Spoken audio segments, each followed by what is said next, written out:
Assalamualaikum warahmatullahi wabarakatuh. Good afternoon everyone.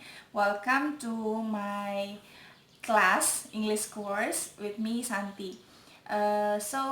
Today we still discuss about persuasive speech ya. Jadi pertemuan sebelumnya saya sudah melampirkan modul 8 di pertemuan 9 untuk topik persuasive speech. Nah, pada pertemuan kali ini kita masih akan membahas mengenai persuasive speech untuk memberikan gambaran yang lebih detail apa itu persuasive speech, kemudian tujuannya apa, contoh-contohnya, kemudian bagaimana cara menyusun persuasive speech.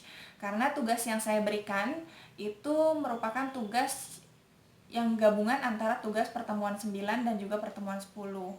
Nah, kita akan bahas pertama mengenai persuasive speech itu apa. Jadi persuasive speech is a kind of speech, salah satu jenis pidato yang tujuan utamanya adalah convince the audience atau mempengaruhi atau mengajak audience untuk melakukan apa yang kita promote atau kita berikan di pidato kita. Jadi sudah jelas bahwa persuasive speech itu tujuannya adalah untuk membuat audience melakukan atau melakukan apa yang kita perintahkan atau apa yang kita sampaikan. Tentu saja melalui beberapa argumen yang detail dan juga fakta-fakta yang ada disusun dengan sedemikian rupa sehingga pidato yang kita sampaikan itu bisa menguatkan seseorang untuk memutuskan satu hal gitu. Nah, persuasive speech ini biasanya digunakan untuk pidato-pidato election atau president election, atau bisa juga pidato dari influencer tertentu, atau juga bisa dilakukan oleh seseorang yang memang bertujuan untuk melakukan kampanye atau mempromosikan seseorang atau sesuatu. Nah, dalam gramatikal yang ada di persuasive speech itu sendiri, karena persuasive speech disampaikan secara langsung, otomatis grammar atau tenses yang dipakai adalah present tense itu, dengan biasanya digunakan beberapa argumen dengan menggunakan order, misalnya first, second, dan lain sebagainya. Nah, untuk outline-nya sendiri di dalam persuasive speech itu sama seperti jenis-jenis pidato lainnya, ada introduction, ada body, dan juga ada conclusion. Nah, sebelum kita melakukan persuasive speech, kita harus terlebih dahulu membuat outline atau kerangka apa yang mau kita sampaikan dalam pidato kita. Nah, karena yang saya berikan tugas pada rekan-rekan adalah untuk membuat persuasive speech secara langsung, tapi saya minta rekan-rekan juga harus sebelumnya mempersiapkan outline yang jelas supaya pada saat menyampaikan speech bisa disampaikan dengan tegas, kemudian nggak bahasannya tidak meluas dan fokus di satu topik dan bisa menyelesaikan semuanya dengan baik. Jadi outline-nya yang pertama ada introduction. Nah, introduction ini terdiri dari main idea. Main idea itu yang mana main idea ini fungsinya untuk menstate atau mencantumkan atau menyebutkan what is the main purpose of our speech. Tujuan kita utamanya apa, topik yang mau kita bicarakan itu apa gitu. Terus kemudian di dalam introduction ini kita harus clearly stated atau benar-benar menyampaikan apa yang mau kita bicarakan gitu di dalam di pidato kita yang setelah ini gitu. Jadi di introduction itu harus dilampirkan atau harus disampaikan tujuan utama dari isi pidato itu apa. Kemudian yang kedua ada body. Nah, di dalam body ini disebut juga sebagai center of speech. Jadi maksudnya center of speech itu adalah hal atau alasan atau bukti-bukti yang kuat mengenai topik yang kita sampaikan. Jadi biasanya persuasive speech itu ada dua, ada pro, ada kontra. Selalu ada positif, ada negatif, ada dua sisi yang berlawanan. Nah, kita mau berada di pihak mana? Itu yang harus kita sampaikan di persuasif itu. Misalnya kalau ada pidato mengenai di sini salah satu contoh topiknya adalah COVID-19 pandemic is a wake up call for the need for online learning. Yang pertama harus di garis bawahi adalah apakah kita setuju atau tidak dengan topik ini gitu. Apakah benar kalau COVID-19 ini adalah wake up call for everyone to do online learning atau bukan? Kalau memang setuju atas topik ini, atas pendapat ini, berarti yang kita sampaikan semuanya adalah argumen-argumen yang mendukung kenapa kita setuju dengan topik ini atau COVID merupakan wake up call. Tapi kalau memang kita tidak setuju, nggak masalah. Kita juga bisa mencantumkan argumen-argumen yang menyatakan kenapa kita tidak setuju terhadap topik yang disebutkan gitu. Terus kemudian selain ada argumen-argumen, tentu saja harus dicantumkan juga fakta-faktanya. Misalnya contoh-contoh yang ada di lapangan seperti apa. Terus kemudian kalau misalnya bisa kita menggunakan statistical report atau fakta yang berupa data atau statistical, misalnya berapa persen jumlah penduduk yang ternyata perlu online learning dan lain-lain begitu. Jadi lebih akurat lagi dan lebih detail lagi sehingga membuat audiens tersadar, oh iya ternyata apa yang kita sampaikan memang benar dan memang ada based on datanya. Terus yang terakhir ada conclusion. Conclusion ini disampaikan di akhir speech. Sebenarnya berupa pengulangan dari apa yang kita udah sampaikan di introduction gitu. Jadi kita sampaikan lagi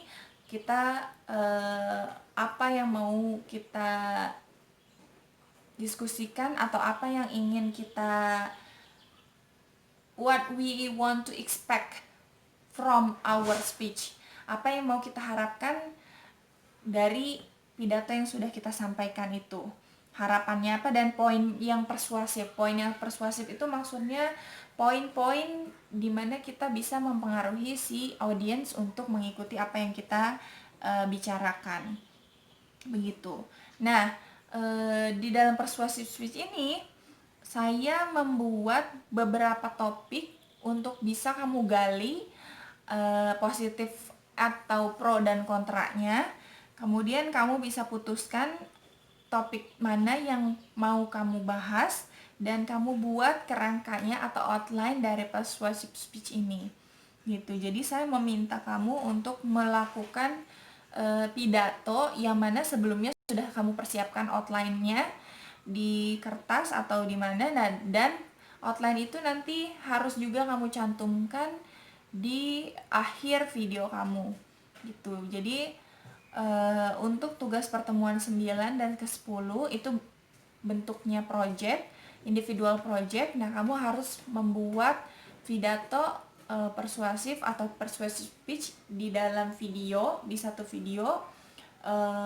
Boleh dikasih subtitle di bawahnya, boleh untuk yang tidak bisa mengutarakan secara oral, kamu juga bisa melakukannya dengan bahasa isyarat dengan menggunakan subtitle, atau kamu lampirkan hasil pidato kamu di akhir video. Jadi kamu membuat pidato atau tulisan dulu yang di awal, outline-nya apa, terus kemudian kamu kembangkan jadi sebuah paragraf.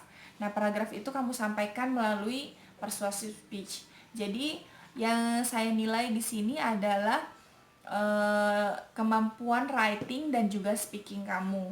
Bagaimana kamu bisa membuat speech yang bisa persuade the audience atau juga mengajak si audiensnya untuk bisa ikut apa yang kamu kehendaki gitu. Jadi ada 5 topik di sini saya akan sampaikan dan saya akan jelaskan maksudnya apa supaya kamu paham kira-kira topik mana yang menurut kamu paling sesuai untuk kamu kembangkan. Yang pertama adalah COVID-19 pandemic is wake up call for the need for online learning. Ini maksudnya COVID-19 coronavirus ini merupakan wake up call. Wake up call itu teguran yang nyata buat kita supaya kita sadar bahwa ternyata online learning itu perlu gitu. Terus kemudian topik yang kedua adalah technology is the major solution for most human problems. Karena pidato ini relate dengan major kamu, jadi saya membuat topik juga yang sesuai dengan apa yang interestnya kamu atau apa yang sedang kamu pelajari sekarang. Jadi tujuan yang kedua adalah topiknya teknologi merupakan solusi yang sangat major. Maksudnya major itu di sini solusi utama gitu ya untuk hampir semua human problems, problem manusia yang ada di dunia. Terus pidato yang ketiga topiknya adalah college students should be treated as adult like I'm doing.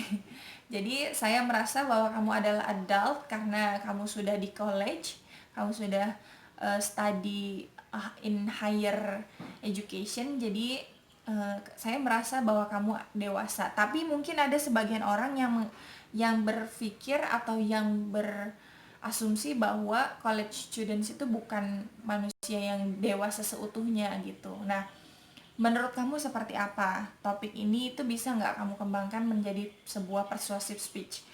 Yang keempat, students should be encouraged to participate in international exchange program. Nah, ini merupakan Ini merupakan salah satu goals dari Menteri Kebudayaan kita era ini, Nadiem Makarim, yang sudah menggembar-gemborkan exchange program. Nah, what do you think about this? Kamu sebagai seorang mahasiswa, apakah perlu exchange program? Dan itu apa kegunaannya untuk mahasiswa gitu, dan seberapa perlu kampus atau university doing this program gitu. Dan yang topik kelima adalah technology innovation should be regulated by law. Maksudnya adalah segala jenis inovasi teknologi yang mungkin sekarang sudah makin berkembang, apakah perlu diregulasikan dengan menggunakan hukum gitu. Mungkin ada beberapa efek atau dampak yang sudah terjadi belakangan ini, banyak inovasi-inovasi teknologi yang mungkin akibatnya buruk terhadap sebagian besar orang gitu. Nah, perlu nggak ada regulasinya atau perlu nggak ada hukum yang mengatur mengenai perkembangan teknologi itu gitu. Nah, itu adalah 5 topik yang saya minta kamu